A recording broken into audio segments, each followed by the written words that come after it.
안녕하세요. 재미있는 외과 이야기 김정현입니다. 오늘은 가장 흔한 질환이기도 하지만 또 어려운 질환이기도 한 항문 가려움증에 대해서 이야기를 해보고자 합니다.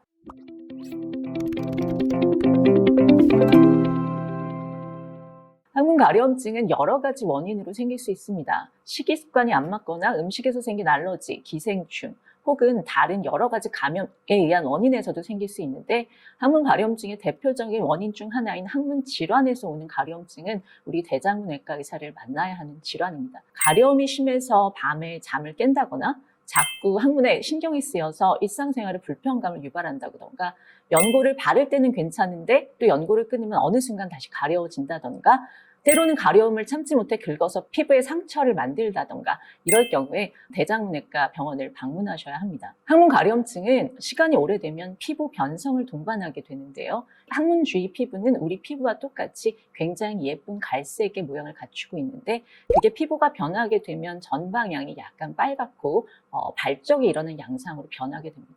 피부 변성이 동반되어 있다면 더 이상 연고로는 좋아지지 않는 조금 진행된 가려움증 상태라고 볼 수 있습니다. 항문 가려움증 치료는 크게 4가지가 있는데, 첫 번째는 주사 치료입니다. 그리고 두 번째는 항문 피부를 보호하는 보호 연고제를 쓰는 연고 크림을 쓰는 방법과, 항문 가려움증이 오는 원인은 자기의 점액에 의해서 자가 면역 질환이 생기는 질환이기 때문에 자가 면역 억제제가 포함된 연고 를 쓰는 방법이 있고, 마지막으로는 수술적 치료가 필요할 수 있습니다. 그럼 항문 가려움증이 왜 생기는 걸까요? 이것을 알려면 항문 안쪽에 있는 직장의 구조에 대한 이해가 필요한데, 직장은 항문을 둘러싸는 관략근이라는 근육에 의해서 둘러싸져 있고, 이 관략근은 우리 항문을 고무줄처럼 졸라매고 있기 때문에 항문 끝은 주름이 있는, 물결 모양의 주름이 있는 구조가 형성되게 됩니다.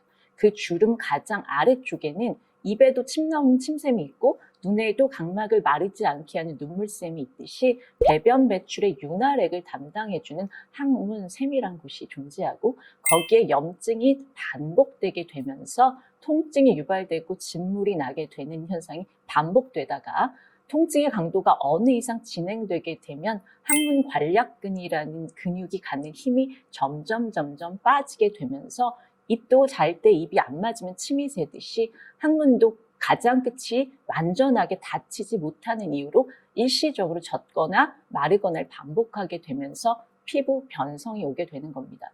따라서 항문 가려움증은 항문 안쪽에 있는 질환이 동반되어 있을 가능성이 높고, 그 질환에 의해서 항문이 완전히 닫히는 걸 방해받음으로써 항문이 젖으면서 문제가 생기는 건데요. 이렇게 항문 가려움증이 피부 변성을 동반하면 항문 질환이란 질환은 그대로 존재하고, 항문 가려움증이라는 새로운 질환을 하나 더 갖는 상황이 되는 거기 때문에, 항문 가려움증의 피부 변성까지 동반된 경우 내원하시면 그 치료 기간이 길고 험난하게 됩니다.